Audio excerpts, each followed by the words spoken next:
ವೇದಿಕೆ ಮೇಲೆ ಆಸೀನರಾಗಿರ್ತಕ್ಕಂಥ ಪೂಜ್ಯ ಪ್ರಭುಜಿ ಮಹಾರಾಜರ ಪಾದಗಳಲ್ಲಿ ನಮಸ್ಕರಿಸಿ, ವೇದಿಕೆ ಮೇಲೆ ಆಸೀನರಾಗಿರ್ತಕ್ಕಂಥ ಎಲ್ಲ ಪೂಜ್ಯರೇ ಹಾಗೂ ಅತಿಥಿಗಳೇ, ಮುಂಭಾಗದಲ್ಲಿ ಆಸೀನರಾಗಿರ್ತಕ್ಕಂಥ ಎಲ್ಲ ಈ ಹಿಪ್ಪರಿಗೆ ಗ್ರಾಮದ ಹಾಗೂ ಸುತ್ತಮುತ್ತಲಿನ ಗ್ರಾಮದ ಎಲ್ಲ ಗುರು ಹಿರಿಯರೇ, ತಾಯಂದ್ರೆ ಮತ್ತು ವಿದ್ಯಾರ್ಥಿನಿಯರೇ, ನೀವಿಷ್ಟೆಲ್ಲ ಜನರು ಶಾಂತ ರೀತಿಯಿಂದ ಕುಳಿತದ್ದನ್ನು ನೋಡಿದ್ರೆ ನನಗೆ 1 ಗಂಟೆ ಭಾಷಣವನ್ನ ಮಾಡಬೇಕು ಅಂತ ಅನಿಸ್ತದ.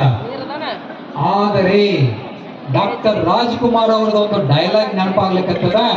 ಆ ಡೈಲಾಗ್ ಹೇಳಿ, ಆ ಡೈಲಾಗ್ ಏನು ಅಂತಂದ್ರ, ಇದು ಹೇಳುವುದಕ್ಕೂ ಕೇಳುವುದಕ್ಕೂ ನೀವ ಹೇಳಿದ್ರಿ ನೋಡ್ರಿ.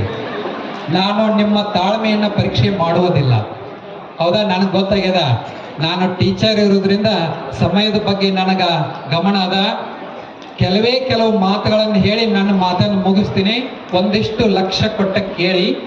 ಇಲ್ಲೇ ಮಕ್ಕಳು ನೃತ್ಯವನ್ನ ಮಾಡ್ತಿದ್ರಲ್ಲ, ಈಗ ತಾನೇ ಮಾಡಿದ್ರೆ ನೋಡಿದ್ರಿ ನೀವೆಲ್ಲ.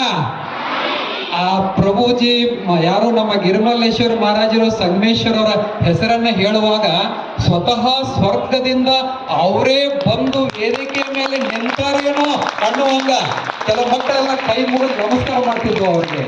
ಅವರು ಕೋಚ್ ಮಾಡಿರ್ತಾರಲ್ಲ, ಅವ್ರಿಗೆ ಡೈರೆಕ್ಟರ್ ಇಲ್ಲಿ ಮುಂದೆ ಕುಂತವ್ರು, ಅವ್ರ ಹಾವಭಾವ ನಾನ್ ನೋಡಕತ್ತಿದ್ದೆ. ಒಬ್ರು ಏನೋ ಮರ್ತಿದ್ರ ಅಂತ ತಗೊಂಡ್ ಬಂದು ಇಲ್ಲಿ ಕೊಟ್ಟು ಹೋದ್ರು. ಅಂದ್ರ ಇದೆಲ್ಲ ಏನೋ ಸೌಂದರ್ಯವನ್ನ ನೋಡುವುದೇ ಒಂದು ಭಾಗ್ಯ, ನೋಡುವುದೇ ಒಂದು ಖುಷಿ. ನೋಡ್ರಿ, ಇವತ್ತಿನ ದಿವಸ ಹಿಪ್ಪರಿಗೆ ಒಳಗ ಇಷ್ಟು ಜನ ವಿದ್ಯಾರ್ಥಿಗಳ ಸಮೂಹ ಇಲ್ಲಿ ತುಂಬಿಕೊಂಡದಲ್ಲ, ಇದನ್ನ ನೋಡಿ ನನಗೆ ಎಷ್ಟು ಖುಷಿ ಆಗೈತಿ ಅಂತಂದ್ರ ಆ ಖುಷಿಯನ್ನ ಹೇಳಲಿಕ್ಕೆ ಸಾಲದು. ಇಲ್ಲೇ ವೇದಿಕೆ ಮೇಲೆ ಭಜನೆ ಮಾಡಿದ್ರ, ನಮ್ಮ ಸಂಗಮೇಶ್ವರ ಪೂಜ್ಯರ ಭಜನವನ್ನ ಮಾಡಿದ್ರ. ಭಜನೆ ಮಾಡುವತ್ನಾಗ ಕೈಯಿಂದ ತಾಳವನ್ನ ಚಪ್ಪಳೆಯನ್ನು ಹಾಕೊಂತ ಭಜನೆ ಮಾಡ್ಬೇಕು. ಅದ್ರೊಳಗೆ ಸೈನ್ಸ್ ಅದ. ನಾವೊಬ್ಬ ಜೀವಶಾಸ್ತ್ರ ಉಪನ್ಯಾಸಕನಾಗಿ ನಾ ಏನು ಕಂಡ್ಕೊಂಡದಂದ್ರ, ಯಾವುದೇ ಭಜನೆ ಮಾಡ್ರಿ ನೀವು, ಇಂಗ್ಲೆಂಡ್ದಿಂದ ವಿಜ್ಞಾನಿಗಳು ಭಾರತಕ್ಕೆ ಬಂದ ವಿಠಲ ವಿಠಲ ವಿಠಲ ಅಂತ ಹಿಂಗ್ ಬಡಿದ್ರಿಂದ ನಮ್ಮ ಹಾರ್ಟ್ ಮೇಲೆ ಪರಿಣಾಮ ಆಗ್ತದಂತ, ಚಪ್ಪಾಳೆ ಹಾಕೋದ್ರಿಂದ ಅಕ್ಯುಪಂಕ್ಚರ್ ಆಗ್ತದಂತ, ನಮ್ಗ ಶುಗರ್ BP ಒಟ್ಟ ಬರಂಗಿಲ್ಲ ಅಂತ. ನಂಬ್ತೀರಿ ನೀವು? ಯಾರು ಭಜನ್ ಮಾಡ್ತೀರಿ ಅವ್ರಿಗೆ ಶುಗರ್ BP ಬರಂಗಿಲ್ಲ. ಯಾಕಂದ್ರೆ ನಮ್ಮ ದೇಹದೊಳಗ ಮೆಟಬಾಲಿಕ್ ಆಕ್ಟಿವಿಟೀಸ್ ಅಂತ ಆಗ್ತದ್ರಿ, ಚಯಾಪಚಯ ಕ್ರಿಯೆಗಳಾಗ್ತದ. ಆ ಚಯಾಪಚಯ ಕ್ರಿಯೆಗಳಾಗಿರೋದ್ರಿಂದ ನಮ್ಮ ದೇಹದಲ್ಲಿ ಸಕ್ಕರೆ ಅಂಶ, ಎಲ್ಲಿ ರಕ್ತದಲ್ಲಿ ಇರುವ ಸಕ್ಕರೆ ಅಂಶ ಕರಗ್ತದ, ಇನ್ಸುಲಿನ್ ಹಾರ್ಮೋನ್ ಬಿಡುಗಡೆ ಆಗ್ತದ, ಅದು ಸಮತೋಲನ ಆಗ್ತದ. ಮತ್ ಹೌದ್ರಿ ಸರ, ಕೆಲವರು ಭಜನ್ ಮಾಡೋರಿಗೆ ಶುಗರ್ ಬದ್ದದಲ್ರಿ ಸರ ಅಂತ ನೀವು ಕೇಳಬಹುದು. ಎಲ್ಲ ಪೂಜ್ಯರೇ ಹಾಗೂ ಅತಿಥಿಗಳೇ, ಮುಂಭಾಗದಲ್ಲಿ ಆಸೀನರಾಗಿರ್ತಕ್ಕಂಥ ಎಲ್ಲ ಈ ಹಿಪ್ಪರಿಗೆ ಗ್ರಾಮದ ಹಾಗೂ ಸುತ್ತಮುತ್ತಲಿನ ಗ್ರಾಮದ ಎಲ್ಲ ಗುರು ಹಿರಿಯರೇ, ತಾಯಂದ್ರೆ, ಮುದ್ದು ವಿದ್ಯಾರ್ಥಿನಿಯರೇ, ರೀತಿಯಿಂದ ಕುಳಿತದ್ದನ್ನು ನೋಡಿದ್ರ ನನಗೆ 1 ಗಂಟೆ ಭಾಷಣವನ್ನ ಮಾಡಬೇಕು ಅಂತ ಅನಿಸ್ತದ. ಆದರೆ ಡಾಕ್ಟರ್ ರಾಜ್ಕುಮಾರ್ ಅವ್ರದ್ದು ಒಂದು ಡೈಲಾಗ್ ನೆನಪಾಗ್ಲಿಕ್ಕತ್ತದ. ಆ ಡೈಲಾಗ್ ಹೇಳಿ, ಆ ಡೈಲಾಗ್ ಏನು ಅಂತಂದ್ರ, ಇದು ಹೇಳುವುದಕ್ಕೂ ಕೇಳುವುದಕ್ಕೂ ನೀವ ಹೇಳಿದ್ರಿ ನೋಡ್ರಿ. ನಾನು ನಿಮ್ಮ ಮಾತನ್ನು ಮುಗಿಸ್ತೀನಿ. ಒಂದಿಷ್ಟು ಲಕ್ಷ್ಯ ಕೊಟ್ಟ ಕೇಳಿ. ಇಲ್ಲೇ ಮಕ್ಕಳು ನೃತ್ಯವನ್ನ ಮಾಡ್ತಿದ್ರಲ್ಲ, ಈಗ ತಾನೇ ಮಾಡಿದ್ರು ನೋಡಿದ್ರಿ ನೀವೆಲ್ಲ. ಆ ಪ್ರಭುಜಿ ಯಾರು ನಮ್ಮ ಗಿರಿಮಲ್ಲೇಶ್ವರ ಮಹಾರಾಜರು ಸಂಗಮೇಶ್ವರವರ ಹೆಸರನ್ನ ಹೇಳುವಾಗ ಸ್ವತಃ ಸ್ವರ್ಗದಿಂದ ಅವರೇ ಬಂದು ವೇದಿಕೆ ಮೇಲೆ ನಿಂತಾರೇನೋ ಅನ್ನುವಾಗ ಕೆಲವು ಮಕ್ಕಳೆಲ್ಲ ಕೈ ಮುಗಿದು ನಮಸ್ಕಾರ ಮಾಡ್ತಿದ್ವು ಅವ್ರಿಗೆ. ಅವರು ಕೋಚ್ ಮಾಡಿರ್ತಾರಲ್ಲ, ಅವ್ರಿಗೆ ಡೈರೆಕ್ಟರ್ ಇಲ್ಲಿ ಮುಂದೆ ಕುಂತವ್ರು, ಅವ್ರ ಹಾವಭಾವ ನಾನ್ ನೋಡಕತ್ತಿದ್ದೆ. ಒಬ್ರು ಏನೋ ಮರ್ತಿದ್ರ ಅಂತ ತಗೊಂಡ್ ಬಂದು ಇಲ್ಲಿ ಕೊಟ್ಟು ಹೋದ್ರು. ಅಂದ್ರ ಇದೆಲ್ಲ ಏನೋ ಸೌಂದರ್ಯವನ್ನ ನೋಡುವುದೇ ಒಂದು ಭಾಗ್ಯ, ನೋಡುವುದೇ ಒಂದು ಖುಷಿ. ನೋಡ್ರಿ, ಇವತ್ತಿನ ದಿವಸ ಹಿಪ್ಪರಿ ಒಳಗ ಇಷ್ಟು ಜನ ವಿದ್ಯಾರ್ಥಿಗಳ ಸಮೂಹ ಇಲ್ಲಿ ತುಂಬಿಕೊಂಡದಲ್ಲ, ಇದನ್ನ ನೋಡಿ ನನಗೆ ಎಷ್ಟು ಖುಷಿ ಆಗೈತಿ ಅಂತಂದ್ರ ಆ ಖುಷಿಯನ್ನ ಹೇಳಲಿಕ್ಕೆ ಸಾಲದು.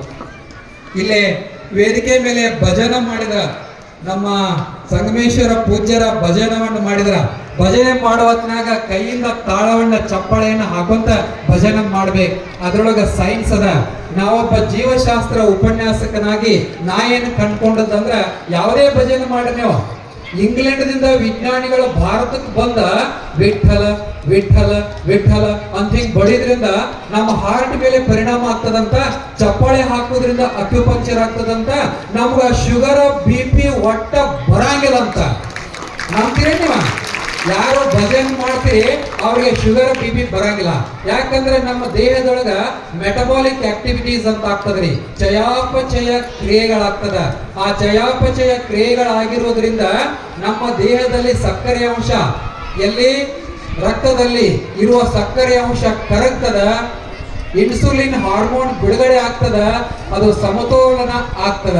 ಮತ್ ಹೌದ್ರಿ ಸರ, ಕೆಲವರು ಭಜನೆ ಮಾಡೋರಿಗೆ ಶುಗರ್ ಬಂದದಲ್ರಿ ಸರ ಅಂತ ನೀವು ಕೇಳ್ಬೋದು. ಅವ್ರು ಏನ್ ನೆನಪಿಟ್ಕೋಬೇಕು ನೋಡ್ರಿ, ಅವ್ರಿಗೆ ಶುಗರ್ BP ಬಂದದ ಅಂದ್ರ, ನೀವೆಲ್ಲರೂ ಬಸ್ನಾಗ ತಿರುಗಾಡಿರಿ, ನೆನಪದ ನಿಮಗ? ಆ ಡ್ರೈವರ್ ಹಿಂದ ಒಂದು ಮಂಕು ತಿಮ್ಮಣ್ಣ ಕಗ್ಗ ಬರೆದಿರ್ತಾರ. ಆ ಕಗ್ಗ ನಾವು ಓದಿರ್ತೀವಿ, ಈ ಕಿವಿಲೆ ಕೇಳಿ ಈ ಕಿವಿಲೆ ಬಿಟ್ಟು ಬಿಡ್ತೀವಿ. ಅದನ್ನೊಂದ್ ಚೂರು ಜೀವನದೊಳಗೆ ಅಳವಡಿಸ್ಕೊಳ್ಬೇಕು. ಏನಿರ್ತದ ಕಗ್ಗ? ಇರುವ ಭಾಗ್ಯವ ನೆನೆದು, ಇರುವ ಭಾಗ್ಯವ ನೆನೆದು ಬಾರಿನೆಂಬುದನ್ನು ಬಿಡು, ಹರುಷಕ್ಕಿದೆ ಬಾರಿ. ಇರುವ ಭಾಗ್ಯವನ್ನು ನೆನೆದು ಅಂದ್ರ, ಈಗ ಸದ್ಯಕ್ಕೆ ನಮ್ಗೇನ್ ಭಾಗ್ಯ ಇಲ್ಲ ಇದನ್ನ ನೆನೆಸ್ಬೇಕು. ಏನಿಲ್ಲಲ್ಲ ಅದನ್ನ ಬಿಟ್ಟು ಬಿಡ್ಬೇಕು. ಮಹಾರಾಜರ ಸಾನ್ನಿಧ್ಯದಲ್ಲಿ ಒಂದು 15 ವರ್ಷದ ಹಿಂದ ಒಂದು ಪವಾಡ ರಹಸ್ಯ ಬಯಲು ಕಾರ್ಯಕ್ರಮ ಮಾಡಿದೀವಿ. ಅಜ್ಜಾರಿಗೆ ಬಹುತೇಕ ನೆನಪಿದ್ರು ಇರ್ಬೇಕು. ನಮ್ಮ ಸಂಗಪ್ಪ ದರಿಗೋಣ್ಣವ್ರು ಅವ್ರ ನಮ್ಮ ಮನೆಯಾಗ ಬಾಡಿಗೆ ಇದ್ರು, ಅವರು ನಾನು ಕರ್ಕೊಂಡು ಬಂದಿದ್ರಿ. ಸರ್ ನಮ್ಮ ಊರಿಗೆ ಬರ್ರಿ ಒಂದು ಕಾರ್ಯಕ್ರಮ ಮಾಡೋಣ್ರಿ ಅಂತ ಹೇಳಿ ಮಾಡಿದ್ದೀವಿ. ನಿಮಗ ಮಕ್ಕಳಿಗೆ ಒಂದು ವಿಜ್ಞಾನಿಯ ಕಥೆಯನ್ನು ಹೇಳಿ ನನ್ನ ಮಾತನ್ನು ಮುಗಿಸ್ತೀನಿ. ಆ ವಿಜ್ಞಾನಿ ಯಾರು, ಕೊನೆಗೆ ಪ್ರಶ್ನೆಗಳನ್ನು ಕೇಳ್ತೀನಿ, ನೀವೆಲ್ಲರೂ ನೆನಪಿಟ್ಟುಕೊಂಡು ಹೇಳಬೇಕು. ನನಗೆ 10 ನಿಮಿಷ ಟೈಮ್ ಅದ, ಈಗಾಗಲೇ 5 ನಿಮಿಷ ಮುಗಿದದ ನಮ್ದು. ನೋಡ್ರಿ, 9ನೇ ವಯಸ್ಸಿನಲ್ಲಿ ಅತ್ಯಂತ ದೊಡ್ಡ ವಿದ್ಯಾರ್ಥಿ ಅಂದ್ರೆ ಒಂದು 4ನೇ ತರಗತಿ ಓದ್ತಿದ್ದ. 9ನೇ ತರಗತಿಯಲ್ಲಿ ಅತ್ಯಂತ ದೊಡ್ಡ ವಿದ್ಯಾರ್ಥಿ 21 ಥಾಮಸ್ ಅಲ್ವಾ ಎಡಿಸನ್. ಎಡಿಸನ್ ಅವರ ಜೀವನದಲ್ಲಿ ಒಂದು ಘಟನೆ ನಡೀತದ. ಆ ಘಟನೆಯ ಸ್ವಾರಸ್ಯವನ್ನ ನಿಮಗೆಲ್ಲ ಹೇಳ್ತೀನಿ, ಲಕ್ಷ್ಯ ಕೊಟ್ಟ ಕೇಳ್ರಿ.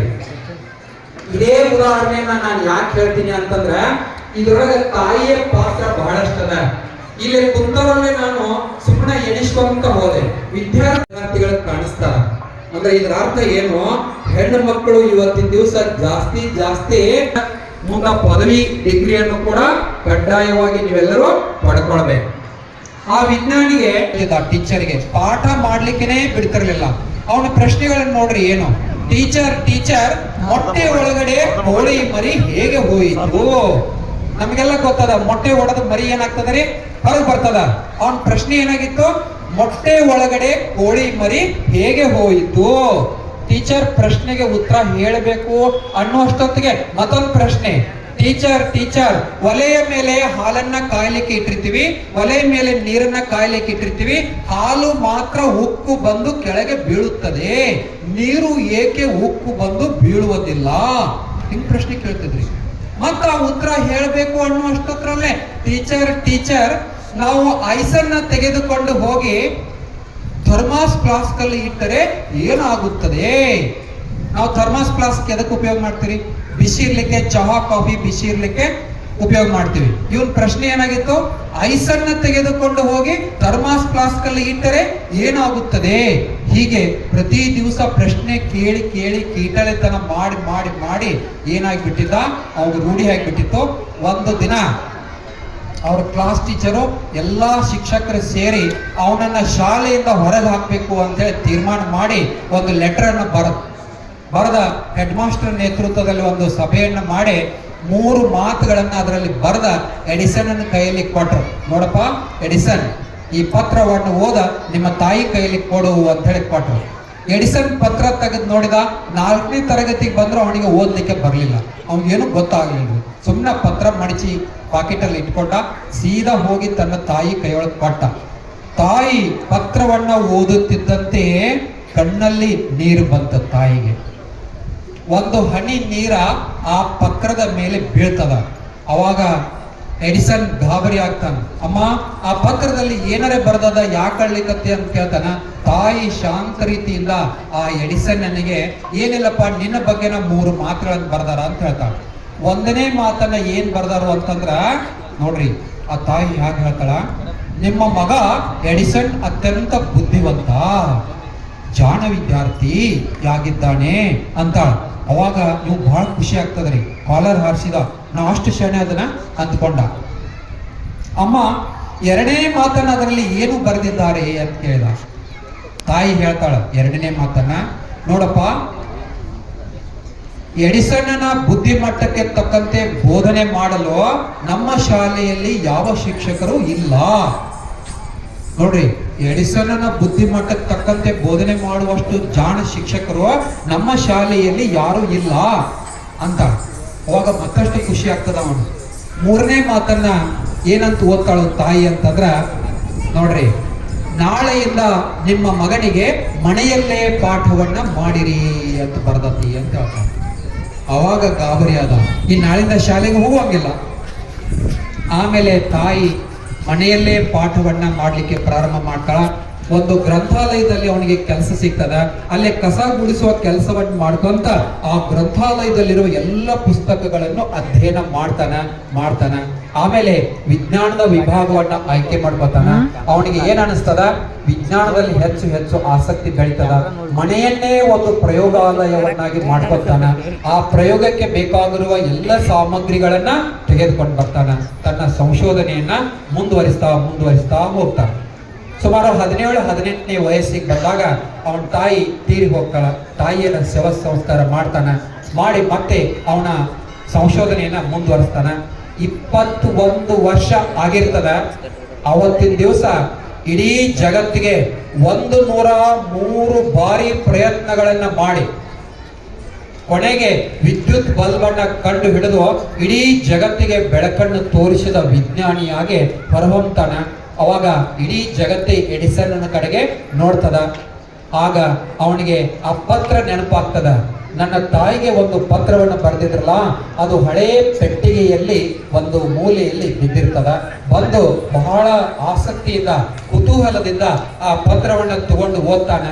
ಆ ಪತ್ರವನ್ನು ತಗೊಂಡು ಓದುತ್ತಿದ್ದಂತೆ ಎಡಿಸನ್ನ ಕಣ್ಣಲ್ಲಿ ನೀರು ಬರ್ತದ. ಯಾಕೆ ನೀರು ಬರ್ತದ ಅಂದ್ರ, ಆ ಪತ್ರದಲ್ಲಿ ಇರುವ ವಿಷಯವೇ ಬೇರೆಯಾಗಿತ್ತು, ತಾಯಿ ಓದಿರುವ ವಿಷಯವೇ ಬೇರೆಯಾಗಿತ್ತು. ಒಂದನೇ ಮಾತನ್ನ ಏನ್ ಬರ್ದಿತ್ತು ಆ ಪತ್ರದಲ್ಲಿ, ಎಡಿಸನ್ ಒಬ್ಬ ಅತ್ಯಂತ ಜಾಣ ವಿದ್ಯಾರ್ಥಿ, ನಿಮ್ಮ ಮಗ ಬುದ್ಧಿವಂತ ಅಂತ ಬರ್ದಿತ್ತು ಅಂತ ತಾಯಿ ಓದಿದ್ಲು. ಆದ್ರ ಆ ಪತ್ರದೊಳಗೆ ಏನ್ ಬರ್ದಿತ್ತು ಅಂದ್ರ, ನಿಮ್ಮ ಮಗ ಅತ್ಯಂತ ದೊಡ್ಡ ವಿದ್ಯಾರ್ಥಿ, ನಿಮ್ಮ ಮಗ ಬುದ್ಧಿಮಾಂದ್ಯ ಇದ್ದಾನೆ ಅಂತ ಬರೆದಿತ್ತು. ಆದ್ರ ತಾಯಿ ಅವನಿಗೆ ಎನ್ಕರೇಜ್ಮೆಂಟ್ ಮಾಡಲಿಕ್ಕೆ ಜಾಣ ವಿದ್ಯಾರ್ಥಿ ಅಂತ ಓದಿ ಹುರಿದುಂಬಿಸಿದ್ಲು. ಎರಡನೇ ಮಾತನ್ನ ತಾಯಿ ಏನು ಓದಿತ್ತು ಅಂತಂದ್ರ, ನಿಮ್ಮ ಮಗನ ಮಟ್ಟಕ್ಕೆ ಬೋಧನೆ ಮಾಡುವ ಶಿಕ್ಷಕರು ನಮ್ಮ ಶಾಲೆಯಲ್ಲಿ ಯಾರು ಇಲ್ಲ ಅಂತ ಓದಿದ್ಲು. ಆದ್ರ ಪತ್ರದಲ್ಲಿ ಏನ್ ಬರ್ದಿತ್ತು ಅಂತಂದ್ರ, ನಿಮ್ಮ ಮಗನಿಗೆ ಬೋಧನೆ ಮಾಡಲು ನಮ್ಮ ಶಾಲೆಯಲ್ಲಿ ಯಾವ ಶಿಕ್ಷಕರು ಒಪ್ಪುತ್ತಿಲ್ಲ ಅಂತ ಬರೆದಿತ್ತು. ಮೂರನೇ ಮಾತನ್ನ ತಾಯಿ ಏನಂತ ಓದಿದ್ಲು, ನಿಮ್ಮ ಮಗನಿಗೆ ನಾಳೆಯಿಂದ ಪಾಠವನ್ನ ಮನೆಯಲ್ಲೇ ಮಾಡಿರಿ ಅಂತ ಬರೆದಿತ್ತು. ಆದ್ರ ಪತ್ರದಲ್ಲಿ ಏನ್ ಬರೆದಿತ್ತು ಅಂತಂದ್ರ, ನಾಳೆಯಿಂದ ನಿಮ್ಮ ಮಗನನ್ನು ಶಾಲೆಗೆ ಕಳುಹಿಸಬೇಡಿ ಅಂತ ಬರೆದಿತ್ತು. ನೋಡ್ರಿ, ಅಂದು ಆ ತಾಯಿ ಆ ಪತ್ರವನ್ನ ಯಥಾವತ್ತಾಗಿ ಓದಿದ್ದರೆ ಇವತ್ತು ನಾವೆಲ್ಲ ಸಾಯಂಕಾಲ ಆದ ನಂತರ ಬಟನ್ ಬಡದ ತಕ್ಷಣ ವಿದ್ಯುತ್ ಬಲ್ಬ್ ಉರಿತದಲ್ಲ, ಆ ಬಲ್ಬ ಇರ್ತಿತ್ತೋ ಇಲ್ಲೋ ನಮಗೆ ಗೊತ್ತಿಲ್ಲ. ಆದರೆ ಆ ತಾಯಿ ಮಗನನ್ನ ಹುರಿದುಂಬಿಸಿ ಏನ್ ಮಾಡಿದ್ದೋ, ಒಬ್ಬ ಮಹಾನ್ ವಿಜ್ಞಾನಿಯನ್ನು ಮಾಡಿ ಜಗತ್ತಿಗೆ ಕೊಟ್ಲಲ್ಲ, ಆ ತಾಯಿ ಯಾವಾಗಲೂ ಸದಾ ಸ್ಮರಣೀಯವಾಗಿರ್ತಾಳ. ಮುಂದೊಂದು ದಿನ ಎಡಿಸನ್ 101 ಪೇಟೆಂಟ್ಗಳನ್ನು ತಗೊಂತಾನೆ. ಈ ಬಲ್ಬಿನ ಜೊತೆಗೆ ಅನೇಕ ಸಂಶೋಧನೆಗಳನ್ನು ಮಾಡಿ ಒಂದು ವಿಜ್ಞಾನ ಕ್ಷೇತ್ರದಲ್ಲಿನ ಅವಿಸ್ಮರಣೀಯ ವಿಜ್ಞಾನಿಯಾಗಿ ಎಡಿಸನ್ ಉಳಿದುಕೊಳ್ತಾನ ಅಂತ ಹೇಳಿ ಅವನ ಇತಿಹಾಸದಲ್ಲಿ ಬರ್ತದ. ನೀವು ಕೂಡ ಬಾಲಕರಿದ್ದಾಗಲೇ ಒಂದು ಸ್ವಲ್ಪ ವಿಜ್ಞಾನದ ಕಡೆಗೆ ಆಸಕ್ತಿಯನ್ನ ಹರಿಸಿದ್ರಿ ಅಂತಂದ್ರ ನೀವು ಒಬ್ಬ ಎಡಿಸನ್ ತರ ನಮ್ಮ ಭಾರತದ ಹೆಮ್ಮೆಯ ವಿಜ್ಞಾನಿ ಸಿ ವಿ ರಾಮನ್ ಅವರ ತರ ಏನಾಗಬಹುದು, ನೊಬೆಲ್ ಪ್ರಶಸ್ತಿಯನ್ನು ಪಡೆದು ಈ ನಾಡಿಗೆ, ಈ ನಮ್ಮ ಊರಿಗೆ ಏನು ಹಿಪ್ಪರಿಗೆಗೆ ಕೀರ್ತಿಯನ್ನು ತರಬೇಕು ಅಂತ ನಾನು ನಿಮ್ಮಲ್ಲಿ ಕೇಳ್ಕೊಳ್ತಾ ಇದ್ದೇನೆ. ನಮ್ದು ಸಮಯ ಆಗ್ಯದ. ಅದೇ ಹೇಳಿದ್ನಲ್ಲ, ನೀವೆಲ್ಲರೂ ಶಾಂತ ರೀತಿಯಿಂದ ಕುಳಿತದ್ದನ್ನ ಕೇಳಿದರೆ ನಮಗ ಇನ್ನೂ ಏನೇನೋ ಹೇಳಬೇಕು ಅಂತ ಅನಿಸ್ತಾ ಇದೆ. ಆದರೆ ಒಂದೆರಡು ಮಾತು, ಇನ್ನು 1 ನಿಮಿಷ ಉಳಿದ ನಮ್ದು, ನನಗೆ ಸಮಯದ ಅರಿವಾದ. ಏನು ಇತ್ತೀಚೆಗೆ ನಾವು ಮಕ್ಕಳನ್ನ ಶಾಲೆಗೆ ಕಳಿಸ್ತಾ ಏನ್ ಮಾಡ್ಲಿಕ್ಕೆ ಹತ್ತಿದೀವಿ ಅಂತಂದ್ರೆ, ನನ್ನ ಮಗ ಅಮೇರಿಕದಲ್ಲಿ ಒಬ್ಬ ದೊಡ್ಡ ಇಂಜಿನಿಯರ್ ಆಗಲಿ, ಇಂಗ್ಲೆಂಡಿಗೆ ಹೋಗಿ ಏನೋ ಒಬ್ಬ ದೊಡ್ಡ ಕೆಲಸವನ್ನ ಮಾಡಲಿ ಅಂತ ಅಂದುಕೊಳ್ಳಿಕ್ಕೆ ಹತ್ತಿದೀವಲ್ಲ. ಒಬ್ಬ ರೈತ ಇದ್ದ ಬೇರೆ ರಾಜ್ಯದಲ್ಲೇ, ಮೊನ್ನೆ ಪೇಪರಿಗೆ ಬಂದಿತ್ತದು. ಸುಮ್ಮನೆ ನಿಮಗೆ ಪರಿಸ್ಥಿತಿ ಎಲ್ಲಿ ಬಂದದ ಅಂತ ನೆನಪಿಸಿ ನನ್ನ ಮಾತು ಮುಗಿಸ್ತೀನಿ. 2 ಮಕ್ಕಳಿದ್ರು, ಗಂಡು ಮಕ್ಕಳು. ಒಬ್ಬ ಮಗ ದೊಡ್ಡ ಇಂಜಿನಿಯರ್ ಆಗಿ ಅಮೆರಿಕದಲ್ಲಿದ್ದ, ಇನ್ನೊಬ್ಬ ಮಗ ಅವನು ದೊಡ್ಡ ಇಂಜಿನಿಯರ್ ಆಗಿ ಇಂಗ್ಲೆಂಡ್ನಲ್ಲಿದ್ದ. ಇಬ್ಬರೇ ಮಕ್ಕಳು. ಇವರಿಬ್ಬರು ಮುದುಕಿ ಮನೆಯಲ್ಲೇ ಇದ್ರು.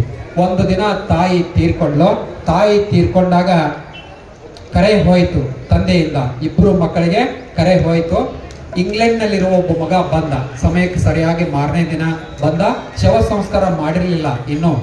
ಬಂದ, ಎಲ್ಲ ಹಿರಿಯರ ಜೊತೆ ಮಾತುಕತೆ ಮಾಡಿದ್ರು. ಇಲ್ಲ, ನಾನು ಇನ್ನೊಬ್ಬ ದೊಡ್ಡ ಮಗ ಅಮೇರಿಕದೊಳಗದಾನ, ಅವ್ನು ಬರುತ್ತಾನ, ಸ್ವಲ್ಪ ವೇಟ್ ಮಾಡ್ರಿ ಅಂತಂದ. ಇವ ತಮ್ಮ ಹೇಳ್ದ, ಸಣ್ಣ ಇಂಜಿನಿಯರ್ ಹೇಳ್ದ, ಹತ್ರ ನಾ ಹೋಗ್ತನೋ ಅಂತ ದಾರಿ ಕಾಯ್ಬೇಡ, ಬರೀ ಶವ ಸಂಸ್ಕಾರ ಮಾಡೋನು ಅಂತ ತಮ್ಮ ಅಂದ್ರಿ. ಗಣ್ಣು ತಗೊಂಡ, ಶೂಟ್ ಮಾಡ್ಕೊಂಡ ಅಂತ ಹೇಳಿ, ಇಂತಹ ಮಕ್ಕಳನ್ನ ಹೆತ್ತದ್ದೇನು ಅನ್ನೋದು ಏನೋ ದೊಡ್ಡ ತಪ್ಪಾಯ್ತು, ನಿಮ್ಮನ್ನ ವಿದೇಶಕ್ಕೆ ಕಳಿಸಿದ್ದೆ ನನ್ನ ದೊಡ್ಡ ತಪ್ಪಾಯ್ತು ಅಂತ ಪಶ್ಚಾತ್ತಾಪ ಪಟ್ಟ ಅಂತ ಹೇಳಿ 1 ವಾರದಿಂದ ಪೇಪರ್ಗಳ ಒಂದು ದಿವಸ ಯೋಚನೆ ಮಾಡ್ಬೇಕು.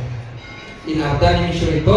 ನಾನು ಮೊನ್ನೆ ಒಂದು ಕಾಲೇಜ್ ಬಂದಾಗ ಮಕ್ಕಳಿಗೆ ಕೇಳಿದೆ, ಮಕ್ಕಳೇ ನೀವು ಬೆಳಿಗ್ಗೆ ಎದ್ದ ತಕ್ಷಣ ಏನ್ ಮಾಡ್ತೀರಿ ಅಂತಂದೆ. ಒಂದ್ ಮಗು ಎದ್ದು ನಿಂತು ಹೇಳ್ರಿ, ಸರ್ ನಾವು ಮುಖವನ್ನ ತೊಳೆಯುತ್ತೇವೆ ಅಂತ ಹೇಳಿ. ಇಲ್ಲ, ಕೂಡು ಅಂತಾರೆ. ಇನ್ನೊಂದು ಮಗು ಎದ್ದು ನಿಂತ್ರಿ, ಸರ್ ನಾವು ಬೆಳಿಗ್ಗೆ ಎದ್ದ ತಕ್ಷಣ ಹಲ್ಲನ್ನ ಬ್ರಷ್ ಮಾಡುತ್ತೇವೆ. ಇಲ್ಲ, ಕೂಡು ಅಂತಾರೆ. ಇನ್ನೊಂದು ಮಗು ಎದ್ದು ನಿಂತ್ರಿ, ಸರ್ ನಾವು ಬೆಳಿಗ್ಗೆ ಎದ್ದ ತಕ್ಷಣ ತಂದೆ ತಾಯಿಗಳ ಪಾದವನ್ನ ಮುಟ್ಟಿ ನಮಸ್ಕಾರ ಮಾಡುತ್ತೇವೆ ಅಂತ. ನೀವೆಲ್ಲ ಚಪ್ಪಾಳಿ ಮಾಡಿದ್ರಿ, ನಾನು ಇಲ್ಲ, ಕೂಡು ಅಂತ. ಸರ್ ಎಲ್ಲರಿಗೂ ಇಲ್ಲ ಅಂದ್ರೆ ನಾವು ಬೆಳಿಗ್ಗೆ ಎದ್ದ ತಕ್ಷಣ ಏನೇನು ಮಾಡ್ತೀವಿ ನೀವೇ ಹೇಳ್ರಿ ಅಂತ. ಆಯ್ತು, ನಾನು ಹೇಳ್ತೀನಿ. ನೀವು ಬೆಳಿಗ್ಗೆ ಎದ್ದ ತಕ್ಷಣ ಏನು ಮಾಡುತ್ತೀರಿ ಅಂದರೆ, ಇಡೀ ರಾತ್ರಿ ಎಲ್ಲ ಮೊಬೈಲ್ ನೋಡಿದ್ರಿ, ಅದರ ಚಾರ್ಜ್ ಹೋಗಿರ್ತದ.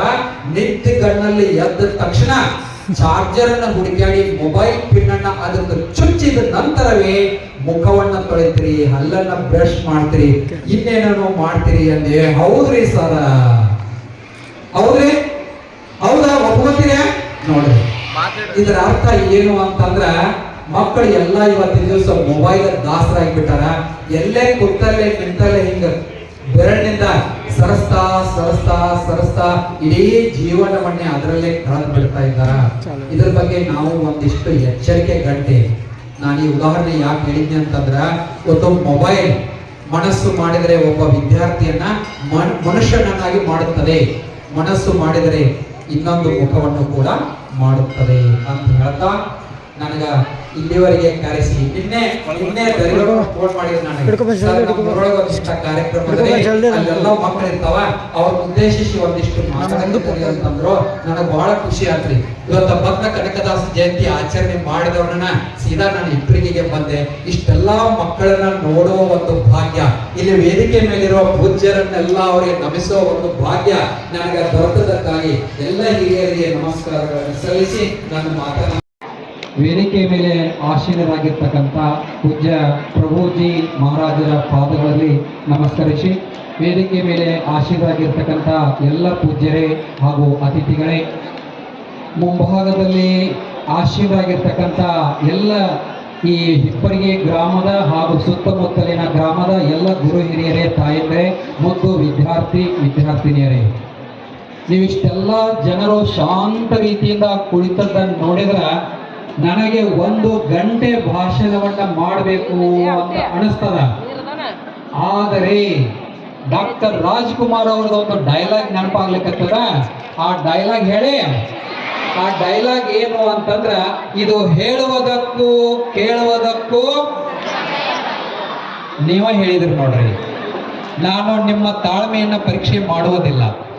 ಹೌದಾ, ನನಗೆ ಗೊತ್ತಾಗ್ಯದ. ನಾನು ಟೀಚರ್ ಇರೋದ್ರಿಂದ ಸಮಯದ ಬಗ್ಗೆ ನನಗ ಗಮನ ಅದ. ಕೆಲವು ಮಾತುಗಳನ್ನು ಹೇಳಿ ನನ್ನ ಮಾತನ್ನು ಮುಗಿಸ್ತೀನಿ. ಒಂದಿಷ್ಟು ಲಕ್ಷ್ಯ ಕೊಟ್ಟ ಕೇಳಿ. ಇಲ್ಲೇ ಮಕ್ಕಳು ನೃತ್ಯವನ್ನ ಮಾಡ್ತಿದ್ರಲ್ಲ, ಈಗ ತಾನೇ ಮಾಡಿದ್ರೆ ನೋಡಿದ್ರಿ ನೀವೆಲ್ಲ.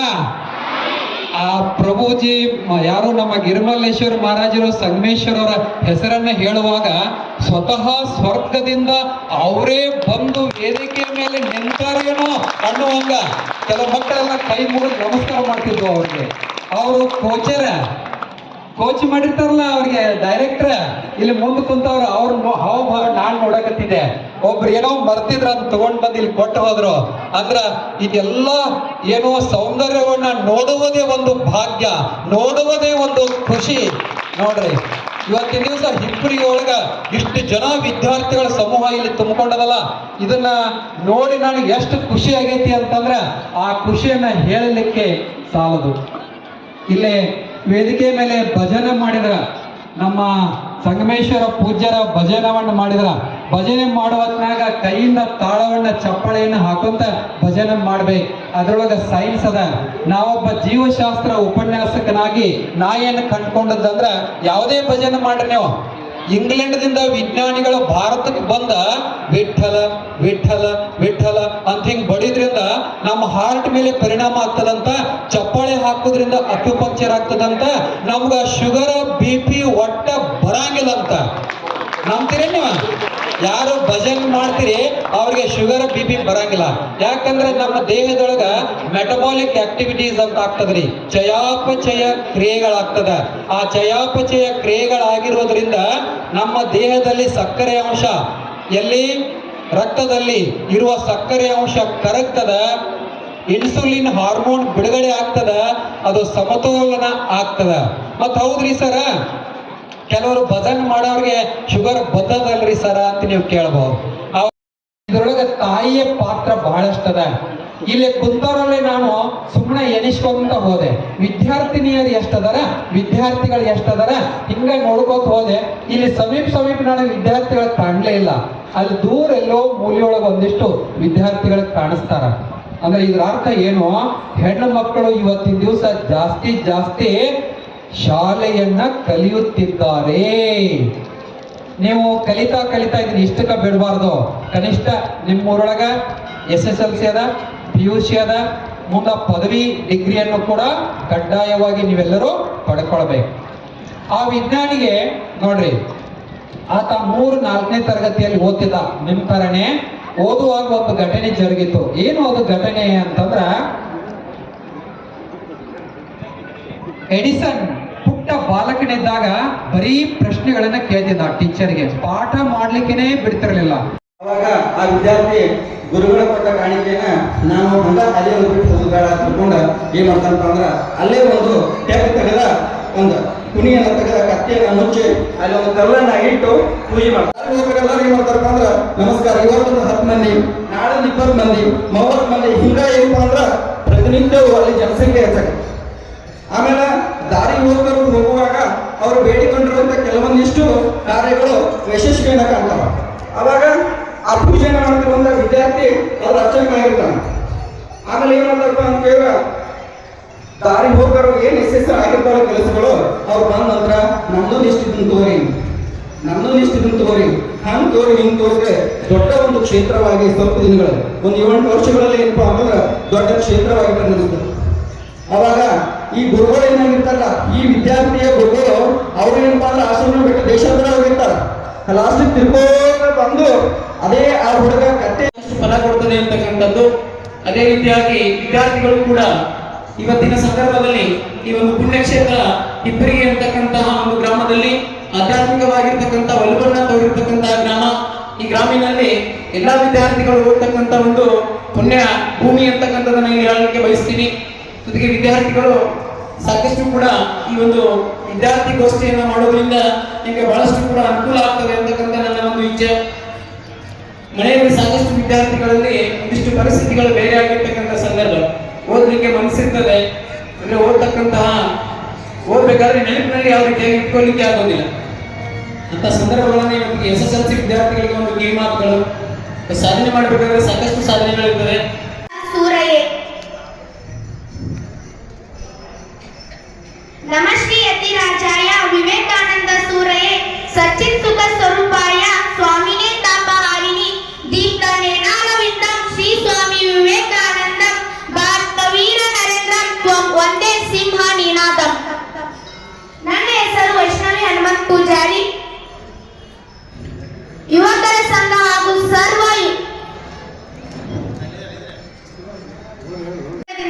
ಜಿಲ್ಲಾ ಮಟ್ಟದಲ್ಲಿ ಹೆಸರು ಮಾಡಿದ ಪಿಎಂಶ್ರೀ ಸರ್ಕಾರಿ ಕನ್ನಡ ಹಿರಿಯ ಪ್ರಾಥಮಿಕ ಶಾಲೆಯಲ್ಲಿ ನಾನು ಓದುತ್ತಿದ್ದು ಇದೊಂದು ನನಗೆ ಹೆಮ್ಮೆಯ ವಿಷಯವೆನಿಸುತ್ತದೆ.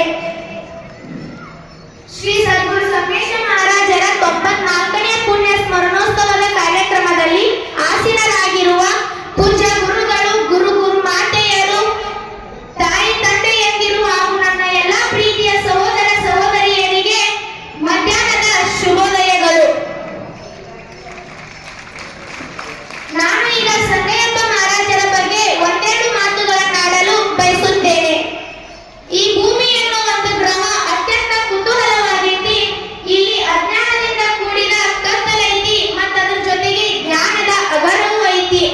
ಇಲ್ಲಿ ಪ್ರೀತಿ, ಕರುಣೆ, ವಾತ್ಸಲ್ಯದ ಸಾಗರ ಐತಿ. ಅಷ್ಟೇ ಕಟುರ ಹೃದಯ ಮನಸ್ಸಿನ ಜನರು ಅದಾರ. ಈ ಒಂದು ತಾಕಲಾಟದ ರಣಭೂಮಿಯಲ್ಲಿ ಅನ್ಯಾಯ ತೇರಿನೊಳಗ ಒಬ್ಬರ ಜಂಗಮರನ್ನ ಕೂರಿಸಿ ತೇರಿಳಿಯುವುದೇ ಅಲ್ಲಿನ ವಿಶೇಷತೆಯಾಗಿರ್ತತಿ. ಆ ಜಂಗಮರರು ಬೇರೆ ಊರಿಗೆ ಹೋಗಿದ್ದ ಕಾರಣ ಬರಕ್ಕಾಗಂಗಿಲ್ಲ. ಆದ್ದರಿಂದ ಆ ಜಾತ್ರೆಯಲ್ಲಿ ಕಂಗಾಲಾಗ್ತಾರು. ಆದ್ರಿಂದ ಅಲ್ಲಿಂದ ಹಿರಿಯರೊಬ್ರು ಹೇಳ್ತಾರು, ಶಂಭುಲಿಂಗಯ್ಯನ ಮಗ ಸಂಗಯ್ಯನನ್ನ ಕೂರಿಸ್ರಿ ಅಂತ. ನನ್ನ ಸಂಗಯ್ಯನನ್ನ ಕೂರಿಸಿ ತೇರನ್ನ ಎಳಿಸಿ ಕಾರ್ಯಕ್ರಮವನ್ನ ಮುಗಿಸ್ತಾರು. ಆಮೇಲೆ ಬಬಲಾದಿ ಸ್ವಾಮಿಗಳು ತಮ್ಮ ಸ್ವಕ್ಷೇತ್ರಕ್ಕೆ ವಾಪಸ್ ಬಂದಾಗ ತೇರ್ ಹೆಂಗಾತು ಅಂತ ಕೇಳ್ತಾರು. ಆಗ ಭಕ್ತರೆಲ್ಲ ನಡೆದ ಘಟನೆಯನ್ನ ಹೇಳ್ತಾರು. ಸಂಗಯ್ಯನನ್ನ ಕೂರಿಸಿ ತೇರ್ ಎಳೆದಿ ಸ್ವಾಮಿಗಳಿಗೆ ಬಂದಾಗ ಅವ ಸಣ್ಣ ಮಗುವಲ್ಲ, ಮುಂದ ದೊಡ್ಡ ಮಹಾಜ್ಞಾನಿ ಆಗ್ತಾನ. ಅವನು ಹಿರಿವಲಿಯ ದಂಡೆ ಮೇಲೆ ನೀರಾನೆ ಹಾರಿಸ್ತಾನ. ಅವನು ಇಟ್ಟ ಹೆಜ್ಜೆ ಬಂಗಾರ ಆಗ್ತೈತಿ. ಅವನ ಕೀರ್ತಿ ದಿಕ್ಕಿಗೆ ಹರಡ್ತೈತಿ ಅಂತ ಅವನ ಭವಿಷ್ಯವನ್ನ ನುಡಿತಾರೆ. ಅವರ ತಂದೆ ಹೇಳ್ತಾರು, ಸಂಗಯ್ಯ ಕುಂತರೆ ಏನ್ ಮಾಡ್ತೀಯೋ, ಎಮ್ಮೆಗಳು ಬಿಚ್ಕೊಡ್ತನು, ಅವನ ಮೇಸ್ಕೊಂಡ್ ಬರೋಲ್ಲ ಅಂತ ಹೇಳಿದಾಗ ಸಂಗಯ್ಯನವರು ಹೂ ಅಂತ ಎಮ್ಮೆಗಳು ತಗೊಂಡು ಹೋಗ್ತಾರು. ಹೋಗುವ ಹಾದಿಯಾಗ ಅವರಿಗೆ ಅಡ್ಡ ಭಿಕ್ಷುಕರು ಬರ್ತಾರು. ಭಿಕ್ಷುಕರು ಬರೋಣ ಅವ್ರನ್ನ ನೋಡಕ್ಕಾಗಲ್ಲ, ಅವ್ರು ಹರಕ್ ಪಟ್ಟಿ ಅಂತ ಹಾಕೊಂಡಿರ್ತಾರು. ಸಂಗಯ್ಯಪ್ಪ ಮಹಾರಾಜರು ತಮ್ಮ ಹತ್ರ ಇದ್ದ ಎಮ್ಮೆಗಳೆಲ್ಲ ವ್ಯಾಪಾರಿಗಳಿಗೆ ಮಾರಿ ಅದರಿಂದ ಬಂದಂತ ಹಣದಿಂದ ಬಟ್ಟೆ ಅಂಗಡಿಗಂದು ಹೋಗಿ ಅರ್ಬಿನ ತಂದ ಅವರಿಗೆ ದಾನವನ್ನಾಗಿ ಕೊಡ್ತಾರು. ಆಮೇಲೆ ಗಾಡಿ ಕೈಗೆ ಮನೆ ತರ್ತಾರು. ಮನೆ ಬಾಗಿಲದ ಮನ್ಯಾಗ ಕೇಳ್ತಾರ, ಸಂಗಯ್ಯ ಮತ್ತ ಹೆಂಗ್ ಎಲ್ಲಿದಾವು ಅಂತ ಹೇಳಿದಾಗ ಅವ್ನು ಕಳ್ಕೊಂಡು ಅಂತ ಹೇಳ್ತಾನೆ. ಕಳ್ಕೊಂಡು ಅಂದ್ರೆ ಹೆಂಗು ಅನ್ನೋಣ, ಅಲ್ಲಿ ಬಿಟ್ಕೊಂಡು ಕುಂತೀನಿ, ಎಲ್ಲೋ ಅದು ಸಿಗ್ಲಿಲ್ಲ, ಬನ್ನಿ ಅಂತ ಹೇಳ್ತಾನು. ಈಗ ಒಂದ್ ಕಡೆ ಅಲ್ಲಿ ಎಮ್ಮೆಗಳನ್ನ ತಗೊಂಡಿರ್ತಾರಲ್ಲ, ಅವ್ರ ಮನ್ಯಾಗ ದಿನ ಒಂದೊಂದು ಕಿರಿಕಿರಿ, ಜಗಳ, ಕಾರಾಟ ಇರ್ತೈತಿ. ಅವ್ರ ಸ್ವಾಮೀಜಿ ಹತ್ರ ಹೋಗಿ ಕೇಳ್ತಾರ, ನಮ್ಮ ನ್ಯಾನಿಂದ ವಸ್ತು ತಗೊಂಡು ಅದನ್ನ ಅವ್ರಿಗೆ ವಾಪಸ್ ಕೊಡುತ್ತಾನ, ನಿನಗೆ ಕಾರಾಟ ತಪ್ಪಿದಲ್ಲ ಅಂತ ಹೇಳಿದಾಗ ಅವ್ರು ಯೋಚನೆ ಮಾಡ್ತಾರೆ. ನಾ ಏನ್ ತಗೊಂಡಿನಿ ಅಂತ ಹೇಳಿ ಯೋಚನೆ ಮಾಡಿದಾಗ ಗೊತ್ತಾಗತ್ತೆ, ನಾನಿನ ಎಲ್ಲಿ ತಗೊಂಡಿನಲ್ಲ ಅದ ಏನೋ ಆಗಿರ್ಬೋದೇನೋ ಅಂತೇಳಿ ಗೊತ್ತಾಗ ಸಂಗಯ್ಯಪ್ಪನವರನ್ನ ಹುಡುಕ್ತಾರು. ಹುಡುಕಿದ್ರೆ ಸಂಗಯ್ಯಪ್ಪನವ್ರು ಸಿಕ್ಕ ಬಳಿಕ ನೀವು ಸಾಮಾನ್ಯ ವ್ಯಕ್ತಿ ಅಲ್ಲ, ದೊಡ್ಡ ಮಹಾನ್ ಭಾವರದಿರಿ ಅಂತ ಹೇಳಿ ಅವರ ಕಾಲಿಗೆ ಬಿದ್ದು ಆಶೀರ್ವಾದವನ್ನ ಪಡ್ಕೊಂಡ. ಅವರ ಎಮ್ಮೆಗಳನ್ನು ವಾಪಸ್ ಕೊಟ್ಟು ಅವ್ರ ಹತ್ರ ಹಣವನ್ನು ವಾಪಸ್ ಕೇಳಿದ್ರೆ ನಾವು ಹೋಗ್ಬಿಡ್ತಾರೆ. ಇನ್ನು ಸಂಗಯ್ಯಪ್ಪನವರು ಎಮ್ಮೆಗಳು ತಗೊಂಡ ಮನೆಗೆ ಬರ್ತಾರು. ಮನ್ಯಾಗ ಅಂತ ಹೇಳ್ತಾರೆ, ಎಲ್ಲಿತ್ತು ಸಂಗಯ್ಯ ಮತ್ತ ಎಮ್ಮೆಗಳ ಅಂತ ಹೇಳೋಣ, ಅಲ್ಲಿ ಇತ್ತು ಅಂತ ಹೇಳ್ತಾರೆ. ಅಲ್ಲೇ ಅಂದ್ರೆ ಎಲ್ಲಿತ್ತು ಅನ್ನೋಣ, ಅವೆಲ್ಲಿ ಕರ್ಕೊಂಡಿದ್ದಿಲ್ಲ, ಅಲ್ಲಿ ಹೋಗಿ ನಿಂತಿ ಕರ್ಕೊಂಡ್ ಬನ್ನಿ ಅಂತ ಹೇಳ್ತಾರೆ. ನೆಕ್ಸ್ಟ್ ಈಗ ಒಂದು ದಿನ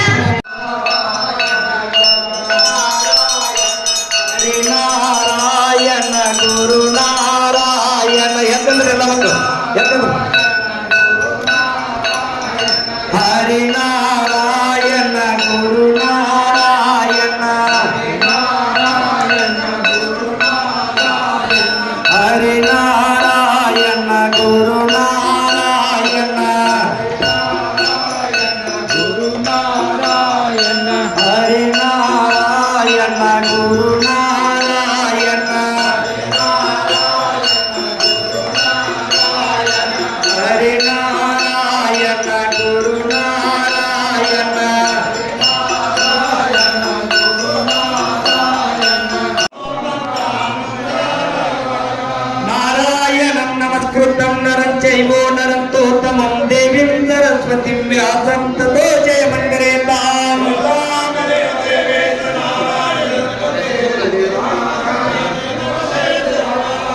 ಬ್ರಹ್ಮಾನಂದಂ ಪರಮ ಸುಖದಂ ಕೇವಲಂ ಜ್ಞಾನಮೂರ್ತಿ ದ್ವಂದ್ವಾತೀತಂ ಗಗನ ಸದೃಶಂ ತತ್ವಮಜ್ಜಾದಿಲಕ್ಷಂ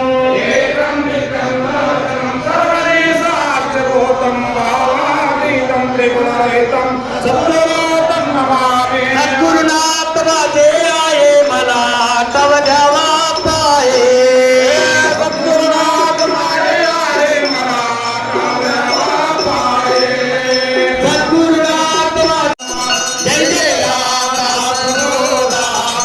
राजा प्रसिद्ध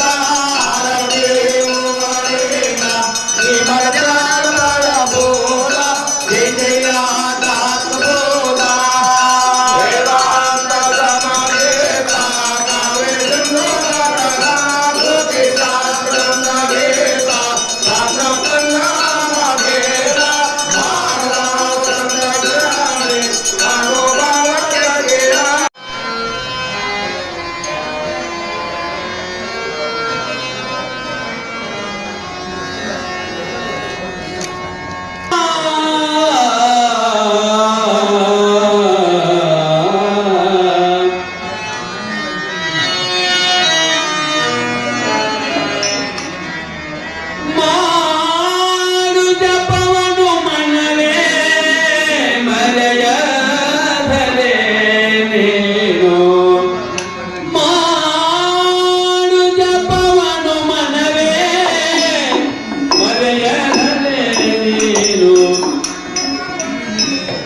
ದೇವ